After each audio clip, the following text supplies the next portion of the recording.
우리는 그동안 한국교회 팽배한 잘못된 성령 체험에 대해서 배워오고 있죠. 자, 근데 특히 이제 영적 은사에 대해 몇 주에 걸쳐 배우고 있습니다. 지난주와 지지난 시간에 우리가 방언에 대해서 배웠죠. 여러분께서 우리가 모두가 다 이제 결론을 내렸지만 이 방언은 사람의 언어일 확률이 높고 더 나아가 이게 천사의 언어다 할지라도 지성적 언어여야 함을 저희가 배웠고요. 또한 그 방언이 실제라면 또한 이것이 질서 있게 사용돼야 함을 배웠습니다. 자, 그런데 제가 전에도 말씀드렸지만 이 방언과 함께 많은 한국 교인들이 굉장히 열광하는 또 다른 은사가 있어요. 그 뭐죠? 바로 신유예요. 병 고침이죠. 하지만 참 흥미롭게도요. 신약 성경에서는 이 방언과 이 신유의 은사에 대해서 그렇게 많이 다루지는 않는다는 사실이죠. 사실은 그 서신 부분이 있죠. 그러니까 복음서와 사도행전이 끝나고 로마서부터 이제 서신이 쫙 펼치잖아요. 서신을 쭉 보시면 사실 이 병고침의 은사는 고린도전서 12장에 밖에 안 나와요. 그 표현 자체는 고린도전서 12장 밖에 안 나오고요. 또 야고보서 5장만이 사실은 우리 병고칠 때 병고침에 있어서 어떻게 해야 하는지를 설명하고 있을 뿐이라는 것이죠. 물론 이제 그 복음서나 사도행전을 보면 예수님과 사도들이 많은 병고침을 행했죠. 자, 하지만 흥미롭게도요. 사실 일반 교회 성도들이 병고침을 막 찾거나 병고침을 행하는 모습이 거의 기록되어 있지 않아요. 굉장히 흥미로운 데이터이기도 하죠. 하지만 너무 수많은 교인들이 이 성경에 그 적게 다뤄지는 이 신유에 대해서 자신의 목숨을 건 것처럼 추구하고 있다는 거죠. 여기서 우리는 문제점을 발견하게 됩니다. 이 수많은 목사님들과 수많은 교인분들이 이 신유의 은사에 대해서 잘못 이해하고 있어요. 많은 오해를 갖고 이 은사를 추구하고 있다는 것이죠. 예를 들어드리면 이렇게 말씀하시는 분들이 있습니다. 특정한 사람에게 병 고치는 은사가 주어지고 또 이 신유 사역자를 통해 어떤 질병이든 고칠 수 있다라고 말하는 분들이 있어요. 또 어떤 분들은요. 예수님께서 우리의 모든 질병과 고통을 십자가에서 다 담당하셨기에 이제는 우리가 더 이상 아프지 않아도 된다라고 가르치시는 목사님들도 굉장히 많습니다. 또 믿음만 있으면 모든 질병이 다 치료될 것이라고 가르치시는 분들이 굉장히 많고요. 또 믿고 병 고침을 위해 기도했지만 치료받지 못하면 누구 탓이죠? 믿음에 해당하는 거니까, 믿음에 달린 거니까 내 믿음이 적은 거지. 그래서 자신의 탓을 돌릴 수밖에 없게 만드는 가르침들도 굉장히 팽배하죠. 그리고 또 어떤 이제 좀 이거 극단적인 경우긴 한데요. 몸이 아프실 때 병원에 가지 않고요. 병원에 가서 치료를 받으면 믿음이 적다라고 생각하시는 분들도 실제로 교회 안에 있습니다. 제가 만약에 이 이단들 있잖아요. 극단적인 이단들만 그렇게 하면은 사실 이렇게 말씀을 안 드리겠지만 저는 정통교회, 기독교 교회 다니시는 분들 중에도 이런 분들을 봤어요. 암이 걸리셨는데 1기래요. 그럼 병원 가시면은 쉽게 날 수 있잖아요. 생존율이 뭐 99.8% 막 이런데 굳이 병원에 안 가시고 기도원에 가시는 거예요. 그러면서 암을 더 키우시는 거죠. 자, 이러한 것들이 성경이 우리에게 가르치고 있는 바이냐? 오늘 말씀을 통해 배우도록 할 겁니다. 오늘 먼저 고린도전서 12장에 바울 사도께서 이 고침의 은사, 병고침의 은사를 사용하시는 방식을 통해서요. 우리가 이 신유의 은사를 어떻게 이해해야 되는지 먼저 배우고요. 간단히 배우고 그 후에 많은 분들이 오해하고 있는 이런 질문들이 있죠. 이런 것들이 왜 하나하나 틀렸는지를 함께 보도록 하겠습니다. 오늘의 본문 말씀은 고린도전서 12장 4절에서 11절입니다. 은사는 여러 가지지만 그것을 주시는 분은 같은 성령이십니다. 8절이죠. 어떤 사람에게는 성령을 통하여 지혜의 말씀을 주시고 어떤 사람에게는 같은 성령을 따라 지식의 말씀을 주십니다. 또 어떤 사람에게는 같은 성령으로 믿음을 주시고 어떤 사람에게는 같은 성령으로 병 고치는 은사를 주십니다. 제가 이제 거기다 적어드렸지만 이거를 직역해 하시면 병 고침들의 은사들이라고 그리스어 본문에 나옵니다. 10절 어떤 사람에게는 기적을 행하는 능력을 주시고 어떤 사람에게는 예언하는 은사를 주시고 또 어떤 사람에게는 영을 분별하는 은사를 주십니다. 어떤 사람에게는 여러 가지 방언을 말하는 은사를 주시고 어떤 사람에게는 그 방언을 통역하는 은사를 주십니다. 이 모든 일은 한 분이신 같은 성령이 하시며 그는 원하시는 대로 각 사람에게 은사를 나누어 주십니다. 오늘의 이 본문에서 바울 사도는 많은 종류의 영적 은사를 나열하고 있어요. 이 여러 은사들 중 근데 이 병 고치는 은사만이 유일하게 갖는 특징 두 가지가 있습니다. 첫 번째는요.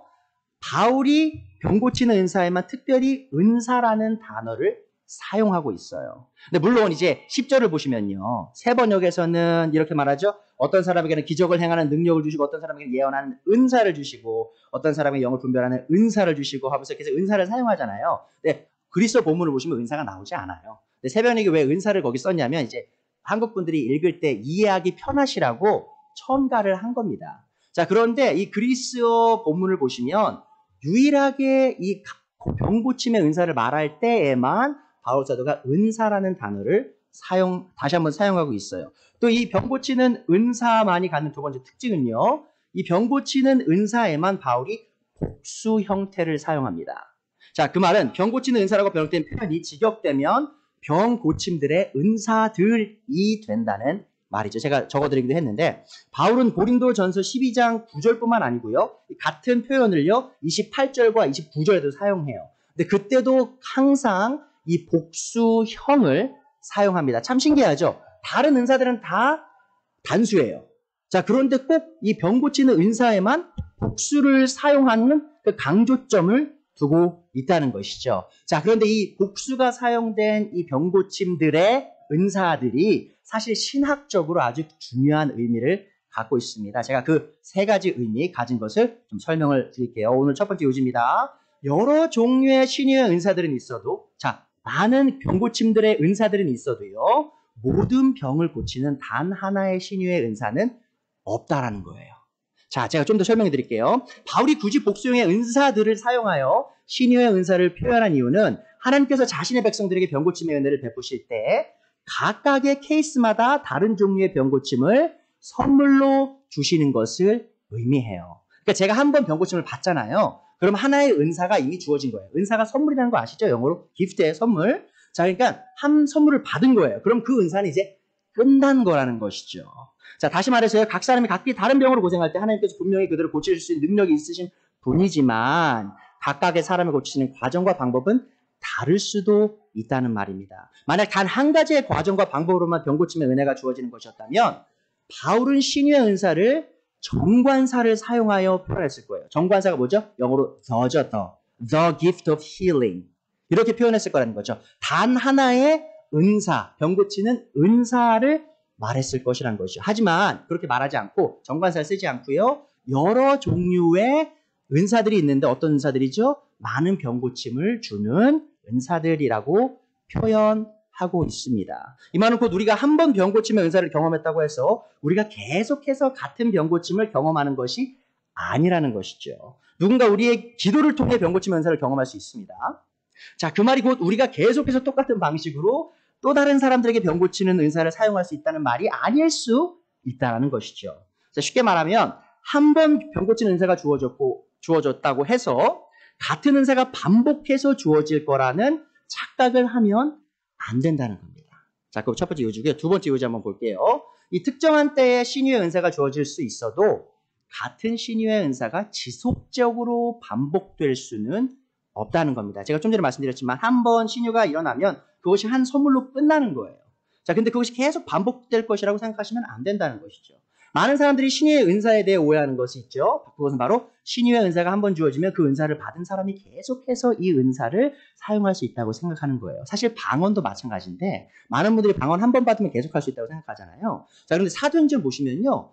사도들이 방언을 딱 한 번 하고요. 그 뒤로 그들이 계속해서 방언했다는 말은 나오지 않아요. 물론 바울 사도는 방언을 계속 한 것으로 보입니다. 하지만 우리가 그 사도행전에서 방언했던 사람이 계속 지속적으로 그 방언을 똑같은 방식으로 했는지는 우리는 알 수 없다는 것이죠. 이 신유의 은사가 각각 케이스마다 개별적으로 주어지는 은사이기에 신유의 은사가 한 번 주어졌다고 해서 같은 은사가 지속적으로 반복될 것이라 생각하는 것은 성경적 신유의 은사를 오해하는 것과 같아요. 이 같은 신유의 은사가 지속적으로 반복되지 않는다는 사실은 우리가 흔히 알고 있는 치료 사역과 치료 집회들이 성경적이지 않다는 것을 보여줍니다. 실례로 신약 성경 어디에도 병 고침을 위한 집회는 등장하지 않아요. 근데 우리가 이제 치료 집회라고 광고를 많이 하시잖아요. 그 치료사 얼굴 딱 놓으시고 누가 오시면 이 주에 이 교회에서 엄청난 치료의 그런 기적들이 일어날 것이다라는 약속을 하잖아요. 하지만 그런 종류의 집회는요. 성경 어디에도 나오지 않습니다. 물론 예수님과 사도들이 수많은 군중의 병을 고치셨어요. 하지만 그것은 단순히 병 고침만을 위한 장소가 아니었고요. 바로 복음의 말씀을 선포하기 위한 자리였다는 것이죠. 애석하게도 현대에 우리가 목격하는 대다수의 치유 집회들은 복음의 선포가 목적이 아닌 이 병 고침 자체가 목적이에요. 그게 문제라는 것이죠. 이러한 종류의 예배와 집회는 신약 성경에서 찾아볼 수 없는 비성경적인 공적 예배 형태입니다. 또한 치유 집회의 특성상 경배의 대상이 사실 하나님이 되기가 쉽지 않아요. 물론 그런 그 예배들을 보시면, 치유 집회를 보시면요, 예수님을 찬양하고 하나님을 찬양합니다. 입으로는. 근데 그 집회가 끝나고 누구가 사람들 사이에서 회자될까요? 누구의 이름이? 그 병 고친 사람의 이름이 회자가 되죠. 거기서 계속 하나님만 얘기하지 않을 거 아니에요. 와, 그 사람 정말 영성이 아주 깊나 봐.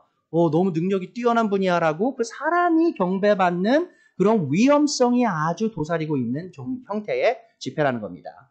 여러분은 이 현대 치유 집회에서 행해지는 병고침과 이 성경에 기록된 병고침에 큰 차이가 있는 걸 알고 계신가요? 이런 치유 집회 혹시 참석한 적 있으세요?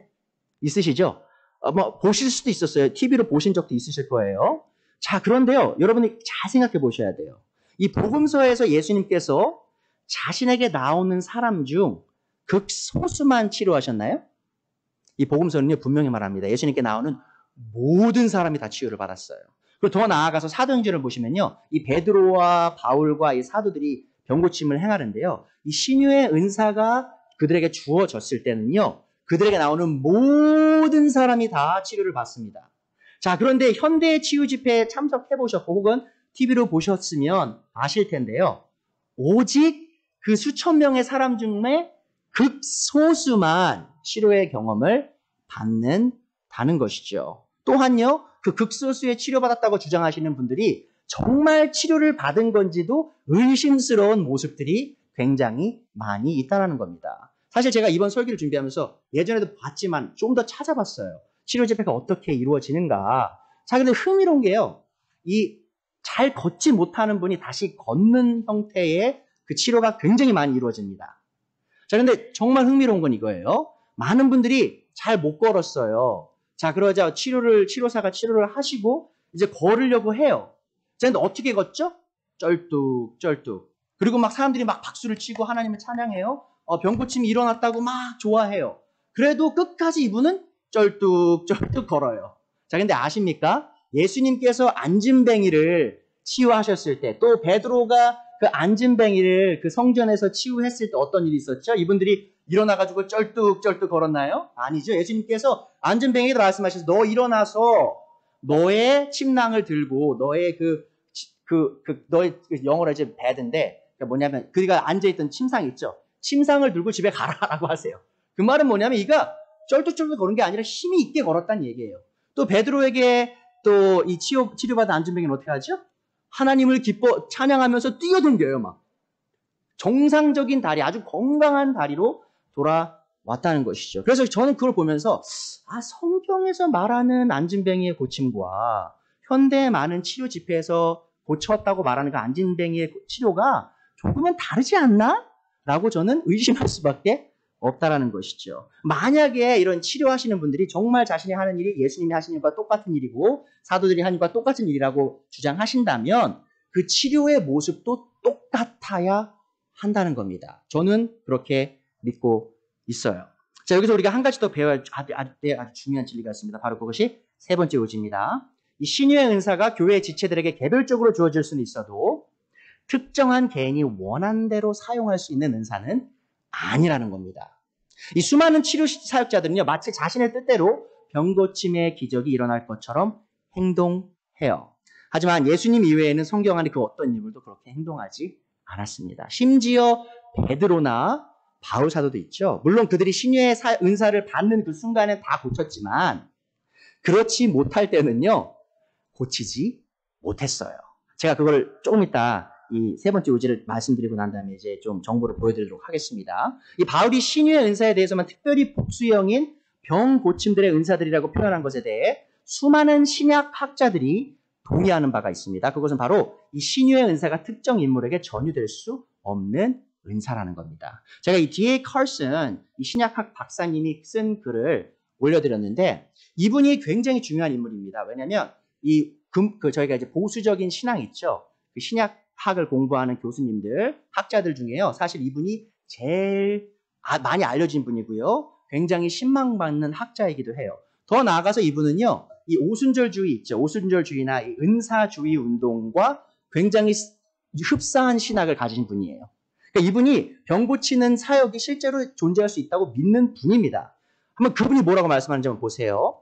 바울이 신유의 은사를 표현할 때 복수형을 사용한 것은 신유의 은사의 여러 종류의 은사가 발현됨을 암시한다. 병 고침이 특정한 한 사람에 의해 일어난 것이 아니라 아마도 병 고침들의 은사들 중 한 은사를 가진 사람들이 주님의 은혜로 특정한 질병이나 다양한 질병들을 특정한 때에만 고칠 수 있었을 것이다.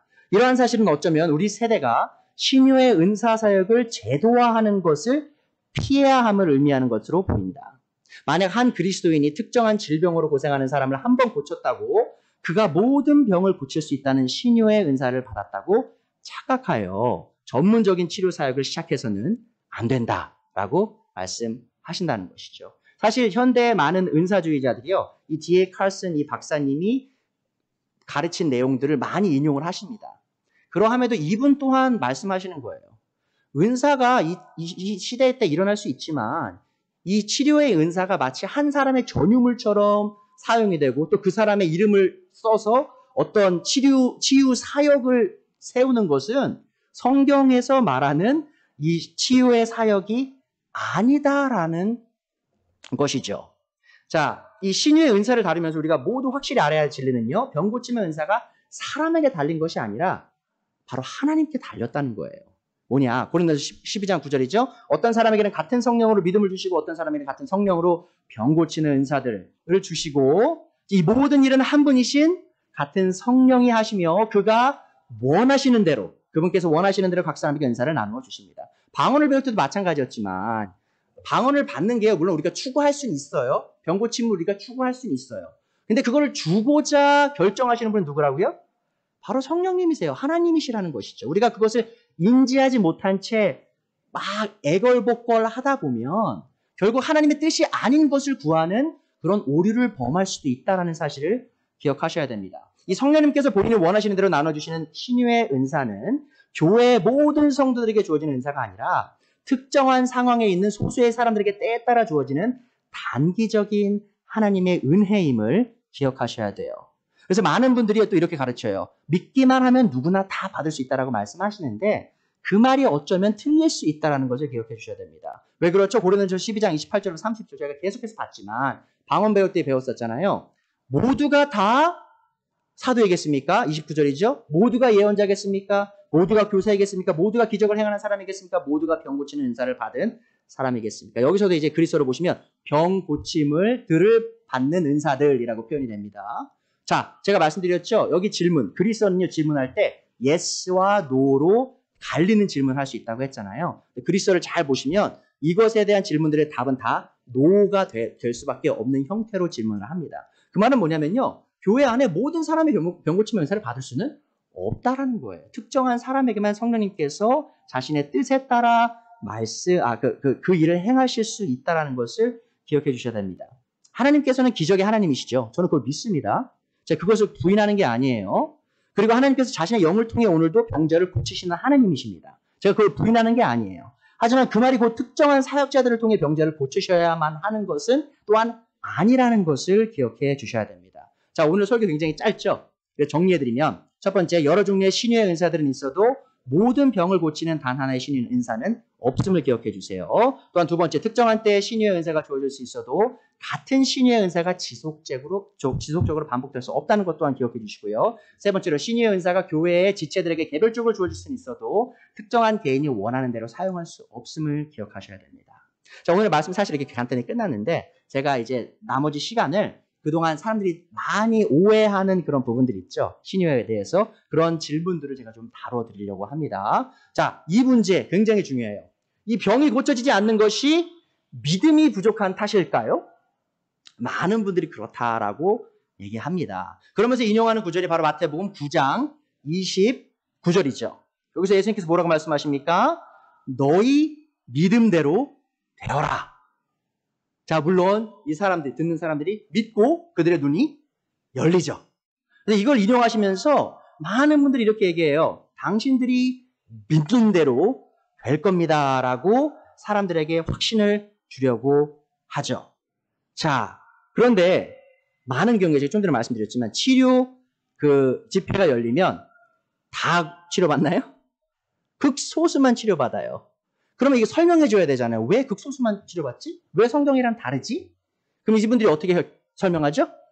당신이 안 믿었잖아. 당신이 오늘 치료받을 거라고 못 믿었잖아. 당신 탓이야, 내 탓이 아니라라고 결론을 내리신다는 것이죠. 사실 이 마태복음의 본문 있죠? 오늘 마태복음 9장의 본문을 자세히 읽어보시면요. 이 자칭 치유사역자라고 말하는 사람들이 해석이 잘못되었음을 보실 수가 있어요. 물론 이 본문에서 예수님께서 믿음을 요구하시는 것은 맞습니다. 또한 그 믿음에 따라 그들의 질병을 고칠 거라고 말씀하신 것도 맞아요. 자, 하지만 예수님께서 그들에게 요구하신 믿음은요. 그들의 질병이 고쳐질 것이라는 사실에 대한 믿음이 아니었어요. 제가 다시 말씀드릴게요.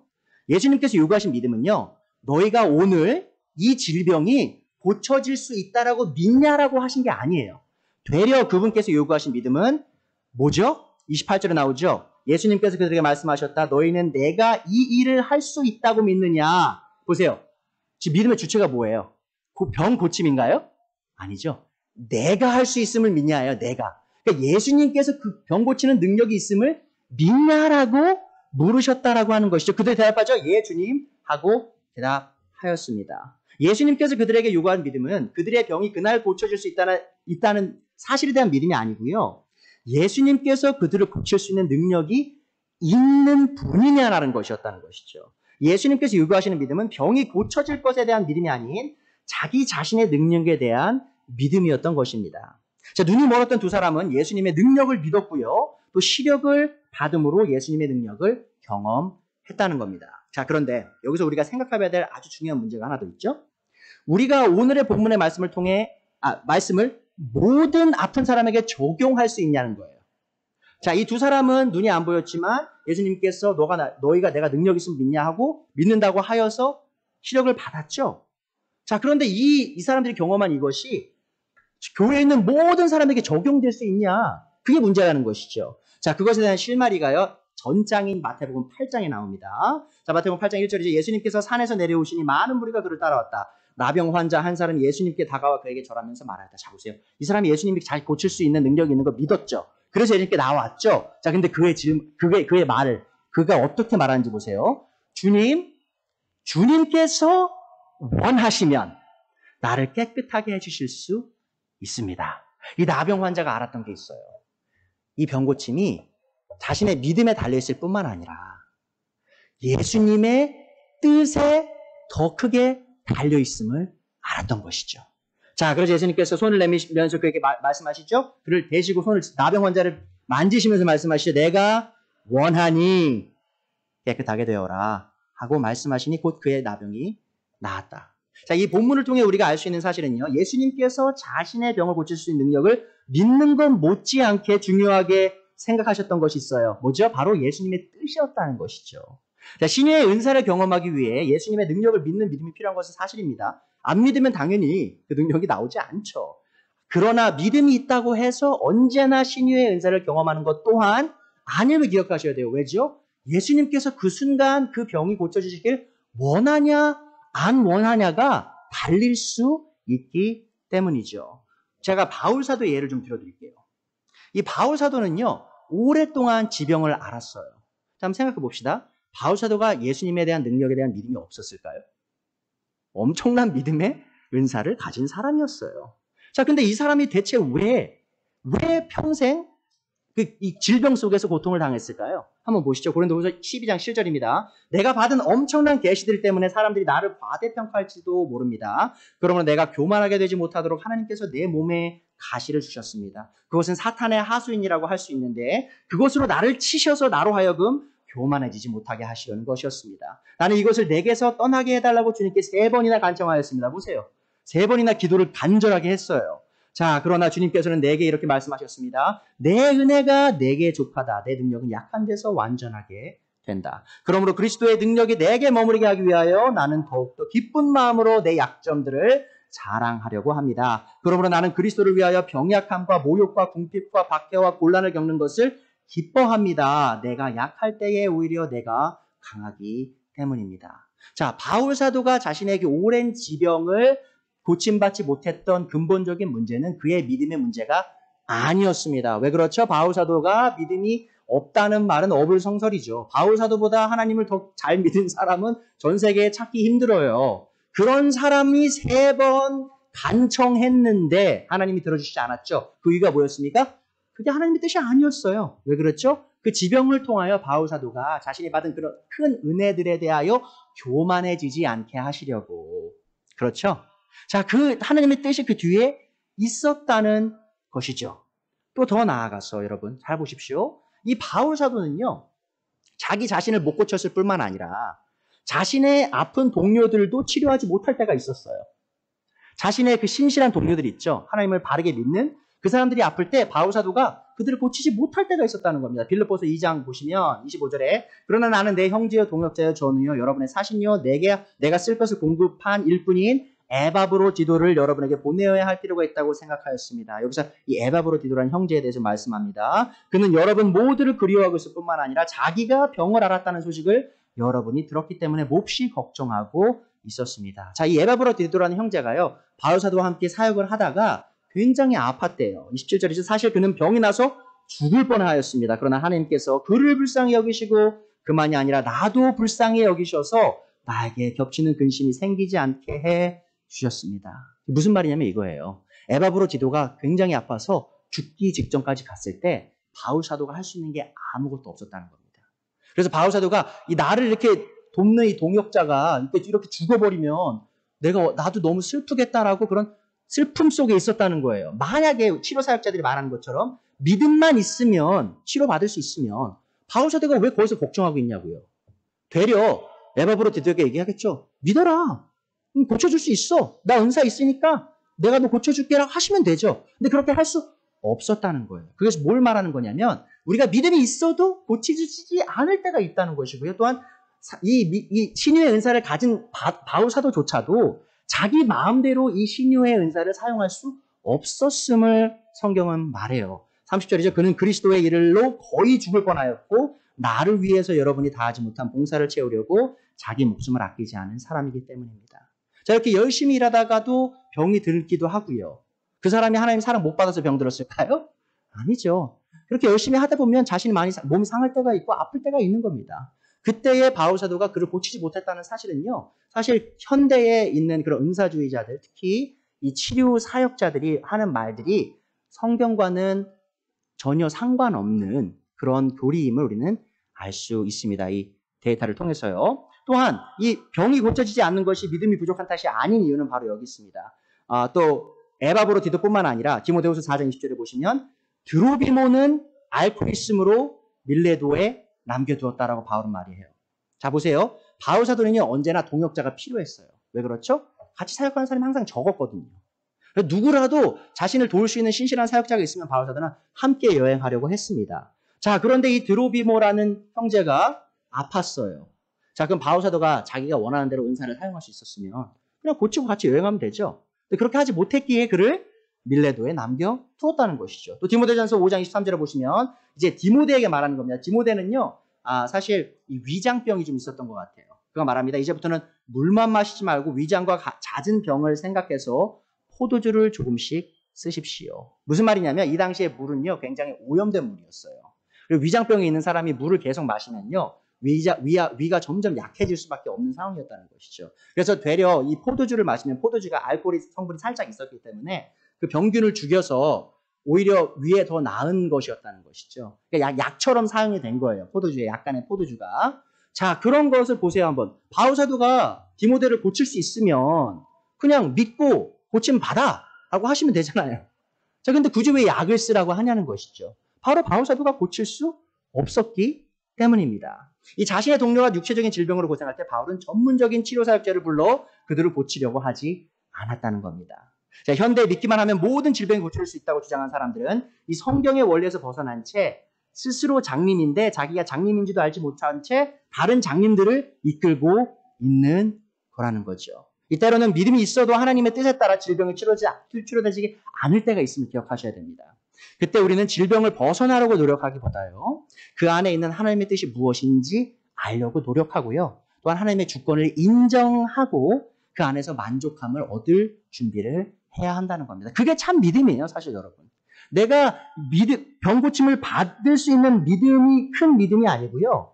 내 병 고침을 받지 못해도 그 안에서 만족하고 하나님의 뜻을 받아들이는 게 성경적 믿음이라는 겁니다. 그것이 바울 사도가 보인 모습이기도 하다는 것이죠. 이 다른 이들에게 믿음이 부족하여 병 고침을 못 받은 것이라고 가르치는 사람들은요. 사실 저는 어떻게 보냐면 영적인 학대를 가하고 있다고 저는 생각합니다. 왜냐면요. 전 세계에 수백만 명의 사람들이 그리스도인들이요.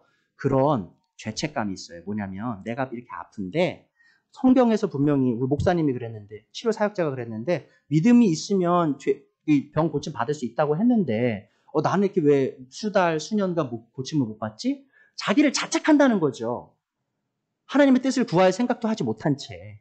자, 그것이 바로 영적 학대가 될 수 있음을 기억하셔야 되고 그것이 굉장히 재앙적인 결말을 초래할 수 있음도 우리는 기억해야 합니다. 이 예수님께서 우리의 모든 질병과 두 번째 질문입니다. 예수님께서 우리의 모든 질병과 고통을 십자가에 당하셨기에 우리가 이 땅에서 질병으로 인해 고통에 시달리는 것은 더 이상 하나님의 뜻이 아닐까요? 사실 이 구절 많이 들으셨을 거예요. 이 치료에 대해서 말씀 들으시면서 많은 사람들이 이 이사야서 53장 또 베드로전서 2장의 이 구절들을 사용해서요. 그리스도인이 아픈 건 하나님의 뜻이 아니라고 얘기해요. 자, 보세요. 그는 실로 우리가 받아야 될 고통. 자, 이 히브리어를 보시면 아픔 혹은 질병이라고 번역될 수 있습니다.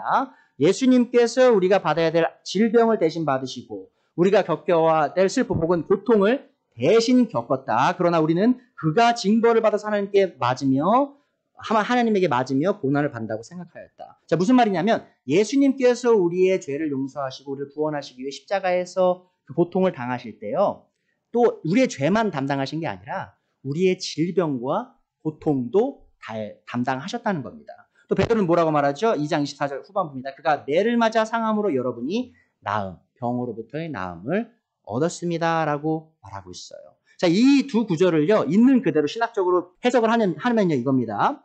예수님께서 십자가에 돌아가실 때 우리의 모든 질병과 고통을 대신 겪으셨고, 자신의 상하심으로 우리가 나음을 얻을 수 있는 길을 여셨다는 거예요. 그 말이 틀린 말은 아닙니다. 다만, 우리가 현재 이 땅에서 완전한 건강의 형통함을 경험해야 한다는 주장은 이 하나님의 구원의 경륜을 이해하지 못한 오해에서 비롯된 것입니다. 자, 보세요. 제가 그분들이 강조하는 바가 반은 맞았다는 거예요. 뭐냐면 예수님께서 십자가에 돌아가실 때 우리의 질병과 고통도 담당하신 게 맞아요.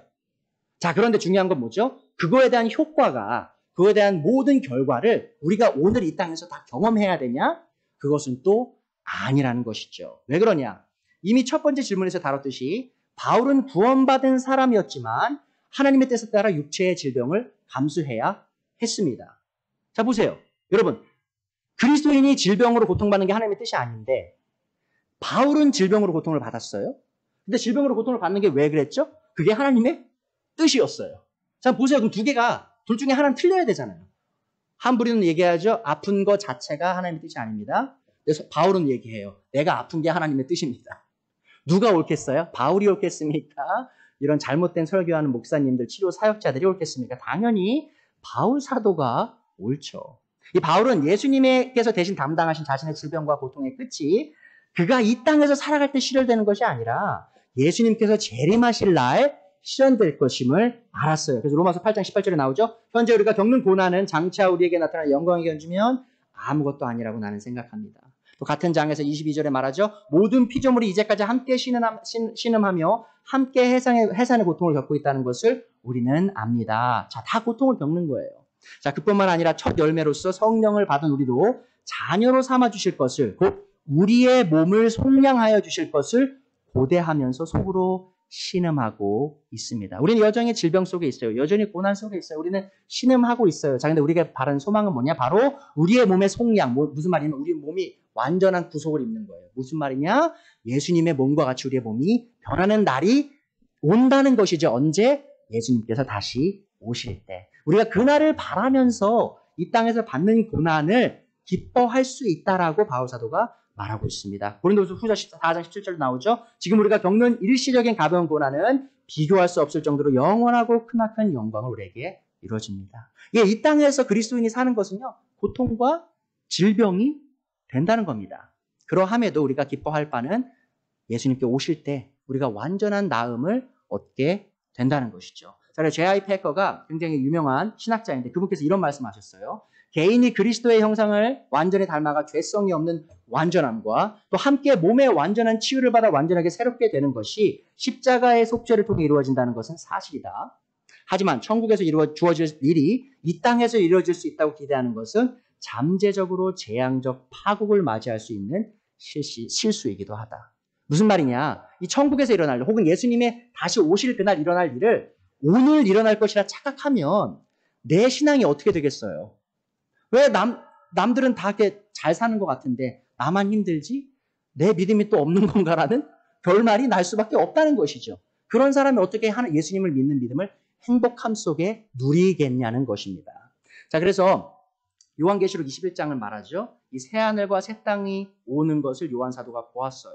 그가 말하죠. 3절에 그때 나는 보좌에서 큰 음성이 울려 나오는 것을 들었습니다. 보아라, 하나님의 집이 사람들 가운데 있다. 하나님이 그들과 함께 계실 것이요 그들은 하나님의 백성이 될 것이다. 하나님이 친히 그들과 함께 계시고, 자 보세요. 이 새하늘과 새 땅이 오는 그날 어떤 일이 일어나나? 그들의 눈에서 모든 눈물을 닦아주실 것이니 다시는 죽음이 없고 슬픔도 울부짖음도 고통도 없을 것이다.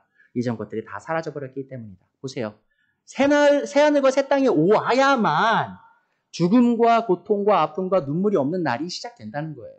그런데 이것을 먼 미래에 있을 그 날을, 혹은 죽어야만 경험할 수 있는 것을 이 땅에서 경험해야만 바른 믿음이라고 가르치는 것은요, 한 혼을 아주 끝없는 구렁텅이에 넣을 수 있는 아주 위험한 신학이 될 수 있다는 것을 기억해 주셔야 됩니다. 자, 마지막 질문입니다.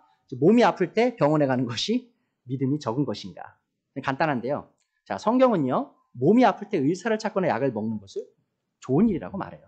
쉽게 말씀드릴게요. 마태복음 9장 12절이죠. 예수님께서 그 말을 들으시고 말씀하셨다. 건강한 사람에게는 의사가 필요하지 않으나 병든 사람에게는 필요하다. 예수님 말씀이에요. 의사가 병든 사람에게는 필요하시대요. 그럼 예수님께서 병원에 가는 걸 싫어하실까요?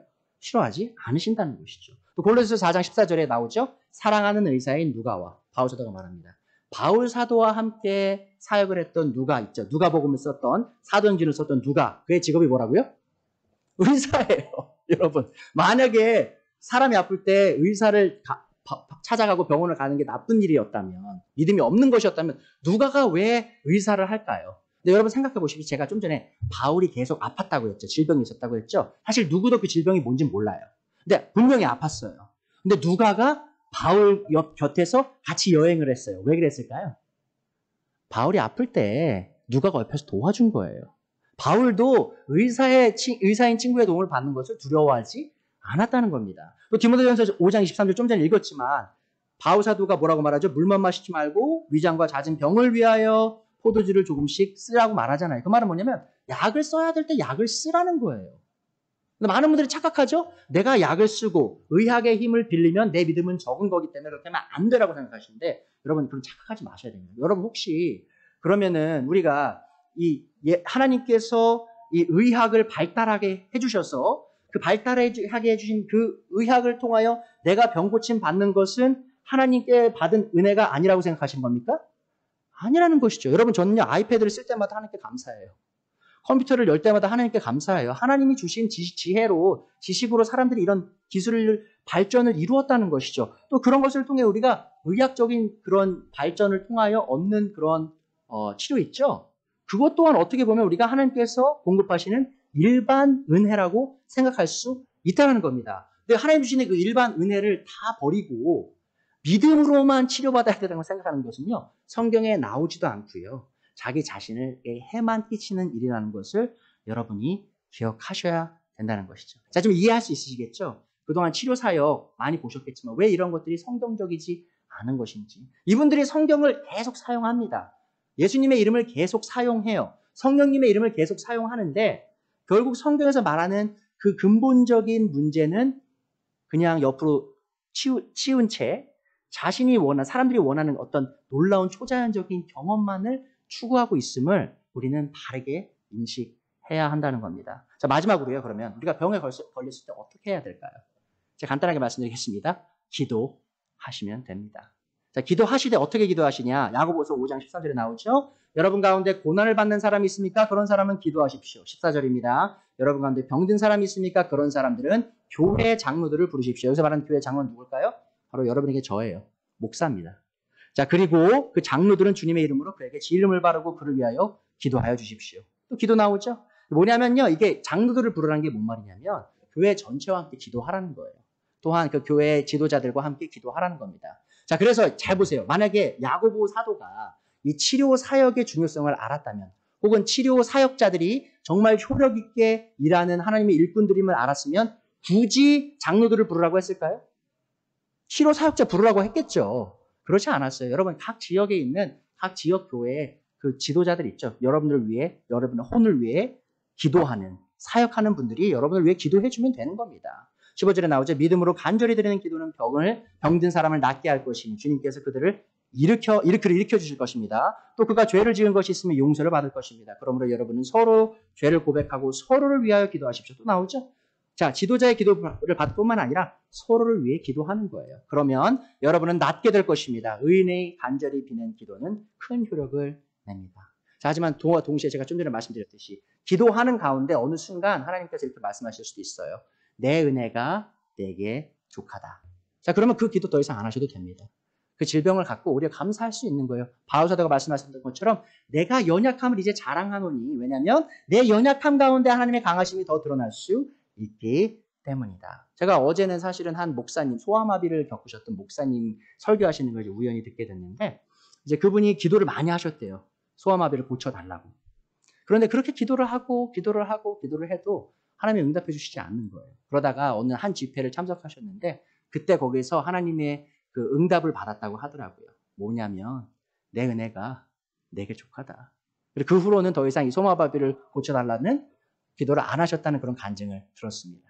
여러분 그런 거예요. 제 말은 아프실 때 무조건 이건 하나님 뜻이니까 견뎌야지라고 말하는 게 아닙니다. 기도하셔야 됩니다. 저에게 기도 부탁하셔야 됩니다. 또 서로 기도 부탁하셔야 돼요. 그러면 하나님께서 그 기도를 응답하셔서 고치실 수 있는 분이세요. 하지만 그와 동시에 우리가 기억해야 될 사실은 모든 것이 하나님의 주권에 달려 있음에 우리가 기도하는데 응답하지 않으신다. 다르게 응답하신다 할지라도 우리가 그 믿음을 여전히 갖고 있기에 그것으로 만족할 수 있다는 겁니다. 그래서 여러분들이 그런 밖에 있는 그런 잘못된 교리들에 의해서 좌로우로 치우치지 않으셨으면 좋겠어요. 우리가 하나님을 향한 그 주권을 향한 믿음을 통하여 함께 기도를 하고 그 모든 기적을 이루시는 하나님께서 우리 삶에 기적을 이루는 걸 기대하나 그와 동시에 그분께서 노라고 대답하실 때 그것 또한 믿음으로 받아들일 수 있는 우리 모두가 되기를 간절히 기도했으면 좋겠습니다.